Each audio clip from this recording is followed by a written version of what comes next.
मध्य प्रदेश के इंदौर में नकाबपोश चोरों ने चोरी की बड़ी वारदात को अंजाम दिया।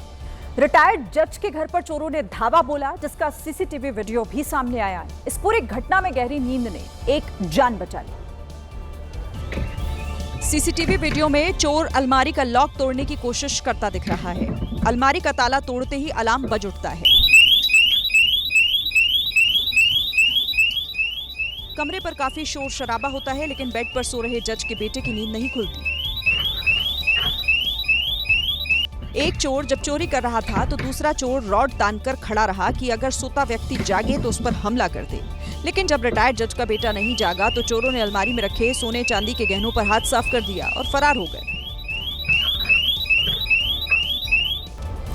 हैदराबाद के चंदन नगर में खजाना ज्वेलर्स पर आज सुबह कुछ हथियारबंद डकैतों ने हमला कर दिया। दुकान के अंदर गोलियां भी चली।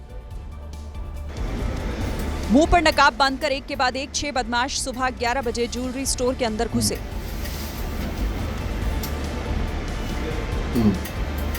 पांच बदमाशों ने लूट का सामान इकट्ठा करना शुरू किया तो एक बदमाश गेट पर ही रुक गया। दुकान खुलने के 5 मिनट बाद ये घटना हुई। डकैतों ने मैनेजर और कर्मचारियों को बंदूक की नोक पर डराया। डकैतों ने हवा में 2 गोलियां भी चलाई। मैनेजर ने बदमाशों का विरोध करने की कोशिश की तो उसकी टांग पर गोली मार दी। लाखों रुपए के गहने लूटकर डकैत फरार हो गए। पुलिस ने सीसीटीवी फुटेज के आधार पर तलाशी शुरू की और बदमाशों को पकड़ने के लिए 10 टीमें बनाई। बिहार में बेतिया के सरकारी अस्पताल से दिल दहला देने वाला एक वीडियो सामने आया है। यहां कर्मचारियों ने एक युवक के शव को सीढ़ियों पर इस तरीके से घसीटा जैसे सलूक कोई जानवरों के साथ भी ना करे। ये क्रूरता गुपचुप तरीके से नहीं बल्कि पूरी भीड़ के सामने की गई। अस्पताल कर्मचारियों की इस शर्मनाक करतूत को देखकर वहां खड़ी महिलाओं ने मुंह फेर लिया। ये घटना बेतिया जीएमसीएच की है। दरअसल बेतिया नौतन रोड पर एक अज्ञात व्यक्ति का शव बरामद हुआ था। ग्रामीणों की सूचना पर पुलिस शव को पोस्टमार्टम के लिए जीएमसीएच लेकर पहुंची थी। कहा जा रहा है कि अस्पताल के कर्मचारियों के पास शव रखने के लिए स्ट्रेचर नहीं था, जिसके बाद उसे सीढ़ियों से घसीटकर पोस्टमार्टम रूम तक पहुंचाया गया। लेकिन वहां खड़े एक शख्स ने इसका वीडियो बना लिया, जिसके बाद अस्पताल की ये करतूत पूरा देश देख रहा है। उत्तर प्रदेश के फतेहपुर में मकबरे पर मालिकाना संग्राम बढ़ गया है। एक तरफ तोड़फोड़ करने वालों पर कार्रवाई की मांग तेज हो गई है तो दूसरी तरफ बीजेपी के जिला अध्यक्ष के एक वीडियो से बवाल और बढ़ गया है। क्योंकि वीडियो में बीजेपी के जिला अध्यक्ष मुखलाल पाल एसपी को धमकी देते हुए दिखाई दिए। ये मुलायम सिंह की सरकार नहीं है कि आप गोली चलवा दोगे और आपकी हिम्मत है तो आप गोली चलवा कर देखिएगा। ये वीडियो मकबरा पर उपद्रव से जुड़ा बताया जा रहा है। बीजेपी के जिला अध्यक्ष एसपी से बात कर रहे थे। बार बार कह रहा हूँ आपको, घूमते रहते हैं। कल आपने 7 बजे कहा था, क्यों नहीं बुलाया भाई? जिला अध्यक्ष के मुताबिक 7 बजे कोई बैठक बुलाई गई थी, लेकिन वो बैठक नहीं हुई। एसपी साहब, आपने कहा था ना कि 7 बजे हम बैठक करेंगे, कहा था कि नहीं कहा था?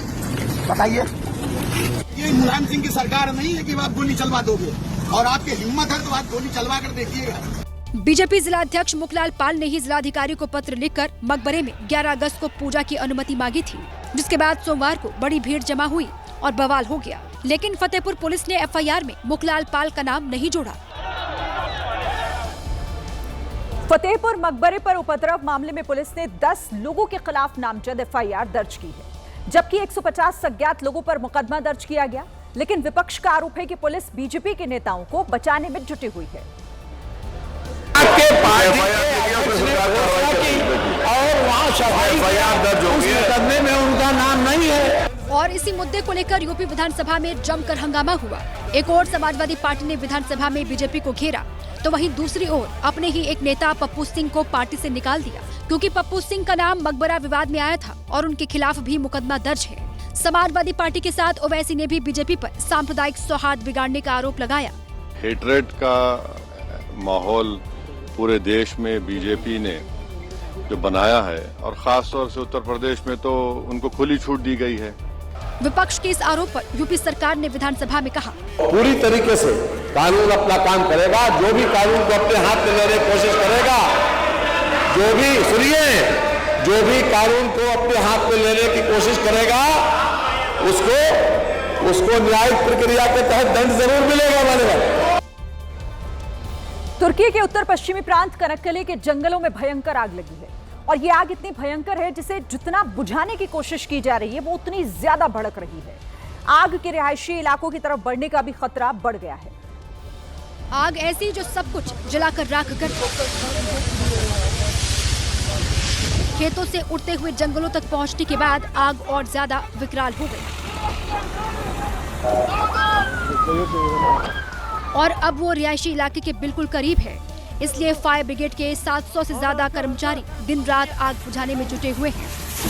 तेज हवाओं के चलते आग बार बार और ज्यादा विकराल हो जा रही है, इसलिए हवाई जहाज, हेलीकॉप्टर और फायर ब्रिगेड की मशक्कत के बाद अब भी आग रौद्र रूप में धधक रही है। रिहायशी इलाकों के बिल्कुल करीब पहुंचने के बाद स्थानीय लोगों को सुरक्षित जगहों पर भेजा गया है। इंदौर के अटल बिहारी वाजपेयी महाविद्यालय में एनएसयूआई के कार्यकर्ताओं ने जमकर हंगामा किया। कॉलेज के गार्डन की सफाई न होने से नाराज छात्र नेताओं ने यहां जमकर तोड़फोड़ की। एनएसयूआई के छात्र नेता अमन पटवारी ने पहले प्रिंसिपल ऑफिस के गेट का कांच तोड़ा, फिर गार्डन की घास उखाड़कर प्रिंसिपल ऑफिस में फेंक दी।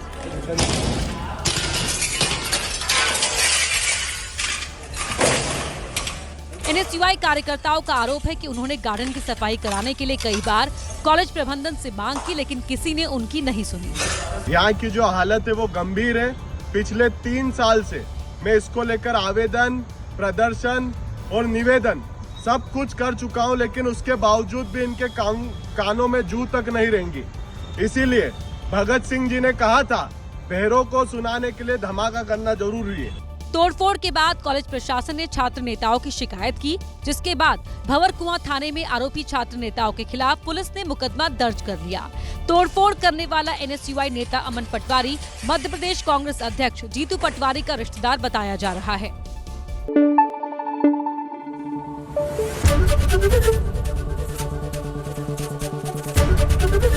एबीपी न्यूज आपको रखे आगे।